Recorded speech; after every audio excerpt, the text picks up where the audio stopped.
Good morning dear students, welcome once again. Because we have completed almost all the chapters of July syllabus, so we are going to begin now with class 7 revision classes. Okay, revision classes of history, civics and geography, whatever are the portions in the July month. Okay, so let's begin our session with revision classes. Let's see what are the questions.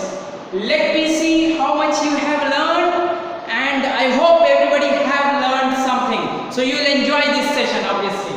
Okay, so let's see what are the questions. Who was Danti Durga? This was the first question. Okay, who was Danti Durga? Remember the Rashtrakuta ruler or the Rashtrakuta chief who performed a very famous ritual known as Hiranyagarbha. Yes, which means golden womb. Yes, he was Danti Durga. I think everybody has remembered, right? So he was Rashtrakuta chief. Chief means ruler who turned to be Kshatriya, right? Remember, Kshatriya starts with K. So he was a Rashtrakuta chief who became Kshatriya after performing that ritual. The name of the ritual was Hiranyagarbha. Remembered? Yes. Another question coming to your way. What were prasastis? Prasastis everybody knows. Remembered? Yes. The praise of the rulers actually. Okay. So those were the depicts, those which shows the rules and personality of a ruler are prasastis. Right? So prasastis were details. These are details depicting, showing, telling the rule and personality of whom? Of ruler, of king, right? So the prasastis were details depicting the rule and personality of rulers, right? Those are prasastis. Another question, who were the writers of prasastis? Remember writers of prasastis? Yes, they were learned Brahmins, knowledgeable Brahmins, skilled Brahmins, right? So they were learned Brahmins. The writers of prasastis were learned Brahmins. Clear? Who was Kalhan? Kalhana or Kalhan. Who was Kalhan?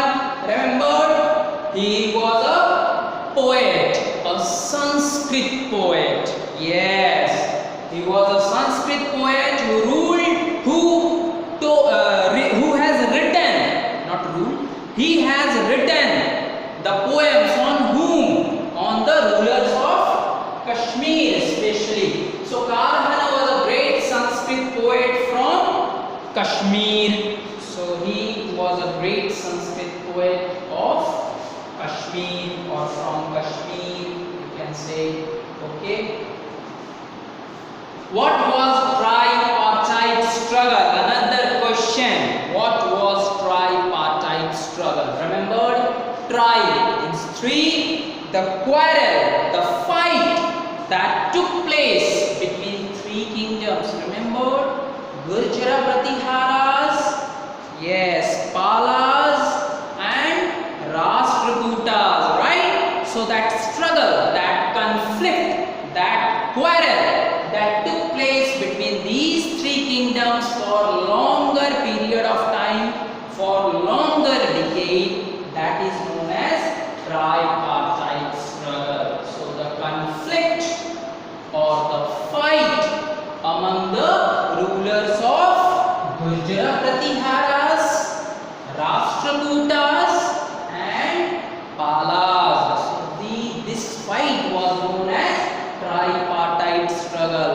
Why it is known as tripartite struggle? Because three kingdoms were involved and they fought for which city? Which area? Kannauj. Yes, right. So the fight for the Kannauj by these three kingdoms, Gurjara Pratiharas, Rashtrakutas famous battle was known as tripartite struggle, right? Who wrote Kitab al-Hind? Another question coming to your way. Who wrote this famous book, Kitab al-Hind? Remembered? Who wrote? Al-Biruni. Yes, it was Al-Biruni who wrote the famous book. Okay, Kitab means book. So who wrote the famous book? Al-Hind.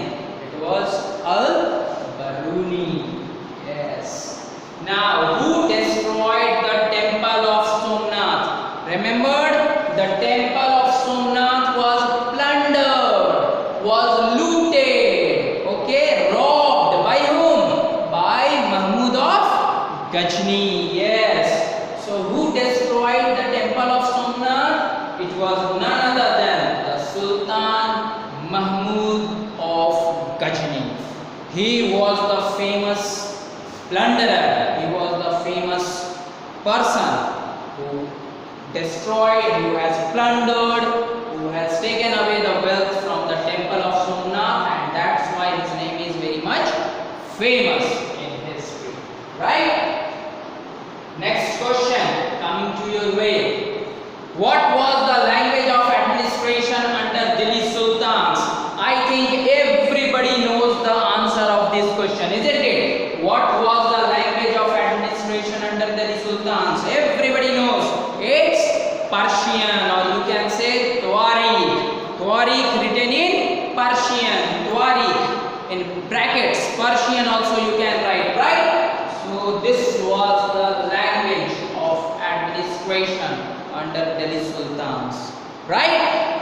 There were writers of Tuareg or Persian also, right? Remember, courtiers and your knowledgeable peoples, right?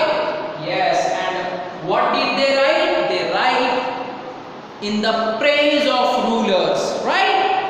Why they write for the praise of rulers? To get a good reward, to get good cash, in order to get better and good rewards. These were written, right, for the praise or in the honor of praise of rulers or the king. Remember? Yes. Go on revising the things here, because that is the only simple key for remembering the things. Okay? Another question. What is Qibla? Very famous question, already discussed. What is Qibla? During the prayers, Muslims stand facing which direction? West direction. Yes. So that direction is the direction of Mecca. This is known as Qibla, right? So during prayer, Muslims stand facing Mecca. In India, this is west, right? So if you are in India, you have to face western direction so that you can face towards the Mecca. So this is known as Qibla, right? Yes. Another question. Who were Bandagans? Remembered? Who were Bandagans? Yes, the Band people, the Bandagans. That means the slave people, isn't it? In simple terms. Who were Band? Who were slaves, right? So the slave people, these were the slaves being bought, purchased by which king? By famous Sultan Iltutmish. Remember? Yes, by very famous King Iltutmish, or by famous ruler Iltutmish. These were the slaves who were purchased, and later on they are trained, given training to work in offices, right? So those persons were Bandagans. So special slaves who were purchased for military service, right, by early sultans, especially Iltutmish. Remember, they were trained to work in offices of the kingdom. They were trained, they were given the training to work in the offices, right? Those peoples were bandagans. They are special slaves. They are slaves who work in the offices after given a training, right? So these people were bandagans. And which ruler has purchased them? It was many rulers, but especially we call Iltutmish because he was very famous for purchasing up of these slaves. Okay? I don't think there were any problem with any of the questions. Questions are very easy and in a short manner. We are going through the revision classes here, right? Now another question. What is the uppermost layer of earth? Now we are in geography, right? So what is the uppermost layer of the earth? The three layers you have learned. What is the uppermost layer? It's crust. Very good. Crust is the uppermost. And name the middle layer. Middle layer is mantle. Very good. And the innermost layer, core. Right? So keep on revising the things so that everything will be in your head. Right? Name the main mineral constituent of oceanic crust. You have to name the mineral constituent of oceanic crust, of oceanic floor, right? So continental mass is made up of silica and aluminum, makes up Cl, remember? And oceanic crust is made up of silica and magnesium. So silica, Si is taken from silica and Ma is taken from magnesium. Together makes up what? Cyma. Okay? So it's silica and magnesium together forms cyma, right? Silica and magnesium, cyma, right? So cyma is the mineral constituent. Either you can write silica and magnesium, or in short you can write cyma. So it's cyma which is the main mineral constituent of oceanic crust, right? Ocean crust, the oceanic land made up of what main minerals? Silica and magnesium, right? Cyma. Another question. What is the main mineral constituent of core? Core, the innermost or the middle part, not middle part, the innermost core, right? Core, the innermost part of the or the layer of the earth is called core. Now you have to name the mineral constituent. So it's iron, right? And iron and nickel. So nickel and iron also you can say. So nickel, Ni is taken from nickel, and iron part we write ferrous. In science the name of the iron is ferrous. So when we take Ni from nickel and Fe from ferrous, it forms Ni, right? So Ni is the mineral constituent of core, or you can say it is nickel and iron. Both answers are acceptable, no problem. So whether you know this term also or you know the main mineral constituent, both will work for you, but you have to know both these things, right? Yes. What happens when igneous and sedimentary rocks go under great heat and pressure? Remembered?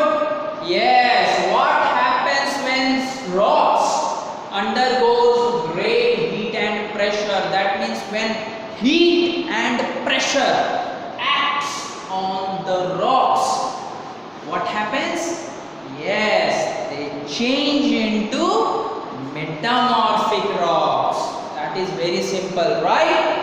I have put the hard part over here and given a simple answer over here. In fact, the question will be asked as, what are metamorphic rocks?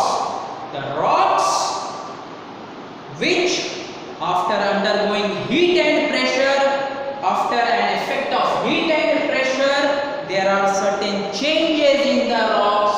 Either it will be igneous rock or sedimentary rock. So they forms metamorphic rocks, isn't it? So what happens when igneous and sedimentary rocks go under great heat and pressure? they change into metamorphic rocks. In another way, question can be put in, what are metamorphic rocks?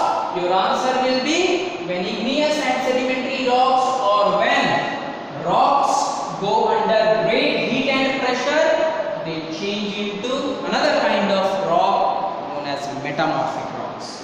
Correct? Yes. I think you might have remembered everything here. What are fossils? This is also an important question here. What are fossils? Remember, the parts or the dead parts of plants and animals get trapped, get caught in between the layers of rocks. If some part, some dead part of the plants and animals get trapped, get caught inside the rocks for several years or something like that, they form fossils. Yes? Clear? So the remains of dead plants and animals trapped in layers of rocks. Remembered sedimentary rocks? Yes, they are formed one layer above another, right? They are formed when sediments get deposited one over the another, and while the deposition of sediment, suppose if the part of dead part of plant or animal get trapped inside it, get caught inside it, and when they are discovered after several years, they are given a name as fossils. Right? Remember? Yes. So the easy way to remember is fossils, the remains of dead parts and animals. The remains of animals and plants which were being caught or trapped in rocks, right? In the layer of rocks. Now, what is the radius of core? Yes, I think everybody have remembered. The radius of core is 3,500 kilometers or 3,500 kilometers, right? All these things are already been discussed here, mind you. This is just a revision class. How much you have gathered your knowledge, how much you have learned. This is just a view of that. So what is the radius of the core? It is 3,500 kilometers, right? Yes. Another question coming to your way. What problem rural people face when they come in grip of illness? If a people, especially belonging to rural area or village area, time and again this word is coming, rural means village, and opposite of rural is urban. Yes, that means city or town. So what problem rural people face when they come in the grip of illness? What is the major problem when a rural people comes into or falls ill? The major problem, they have to travel a long way, they have to travel a long distance to meet a doctor, okay, to reach a hospital, right? This is the major problem that rural people face, because there were not too much hospitals, neither there were too many doctors available in rural areas. That's why RMPs, remember, registered medical practitioners, are working in those areas, right? Yes. So what problem rural people face is they have to travel a long distance to reach a doctor. In order to reach a doctor, they have to travel a long distance. Remembered? Yes. Now, what do people in democratic country expect from government? Already remembered, already revised, already told you, right? What are the expectations? Yes, expectations of a people in democratic country. With whom? With government, right? What is the expectation? That the government should provide them welfare. Welfare, you always remember this term. Welfare means facility, privilege, okay? Facility or privilege. Okay, that is to be provided from government. People expect government to open schools for them. People expect the government to open more and more hospitals for them. Right? So these are the welfare things. These are the welfare facilities. These are the privileges that people of democratic country expect. From whom?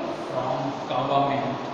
Right? Yes. So people in democratic country expect the government to work for their welfare. Always remember, welfare. In brackets you can write facility or privilege. Okay? If you don't understand the meaning of welfare. Clear? I don't think there will be any problem with these things. These are small simple questions. Right? Name some waterborne diseases. Now you have to name some waterborne diseases. It's typhoid, cholera. Remembered? Yes, diarrhea or dysentery, right? So these are some of the diseases which are waterborne. It's diarrhea, jaundice, typhoid, cholera and others. These are some of the diseases which you caught up with, or these are some of the diseases you are suffering if you are drinking unhygienic water or uncleaned water or dirty water, you can say, right? Yes. Now, because we have discussed the important questions, it's time for you to note down the homeworks. Homework for your part. Learn the question answer. Mind you, you have to learn the question answers. If I am writing, that doesn't mean you will only learn the question answers of this chapter. No, you have to learn all the question answers. You have to get all the question answers, get learned by heart, mind you, okay? So that you don't feel any problem with any of the questions, right? Of all the chapters, whatever I have taught you, right? This is the first question. Apart from learning all the question answers, you have to write these simple questions, the answer of these simple questions. The first one is, who was Danti Durga? Yes, note down fast. Who was Danti Durga? This is your first question. Okay? Who was Danti Durga? Number 2, name the mineral constituents of oceanic floor. You have to name the mineral constituents of oceanic floor here. Remember the mineral constituents of continental mass as well as the mineral constituents of oceanic floor, the mineral constituents of core. All these things I have taught you. Yes, time and again I am telling you the same things. Why? So that you remember these things. Okay? Don't get my efforts getting vain here. Please. Okay? Learn and learn seriously. Another question that you need to answer. What are fossils? You have to write the answer of these 3 questions. Right? All these things you need to write, and write in your homework copy. Whenever the time permits us, whenever we'll come, I'm going to check out your homeworks. Okay? I don't think there will be any problem with any of the questions which I have made you to learn. Still, if you have any problems, you can ask me the questions by writing it in the comment box. Okay? And remember, the classes will continue on as it is going. That means by means of online classes. So be very serious towards your study and learn all the things very seriously. Don't give any complaints to your parents that my kids are not learning and they are not doing properly. They are not doing properly as far as studies is concerned. Right? So just sit down, pull up your socks. Still, lots of time is there in your hands. keep on revising these things, because until unless you don't read, until unless you don't revise up the things, nothing will be easier. You can't remember anything. So for remembering up of things, you have to do the hardship. What is the meaning of hardship? You have to work really effortfully, with full efforts. You have to work with efforts. Okay? So till the next time we are going to meet. It's bye from my side. From next time onwards, I am going to continue with the next chapters. Okay? So it's bye from my side. Hope you all will be doing well with your family members. So stay at home, stay healthy, stay fit and fine. Our blessings will always be with you. So keep learning, keep continuing on with your studies. Thank you very much.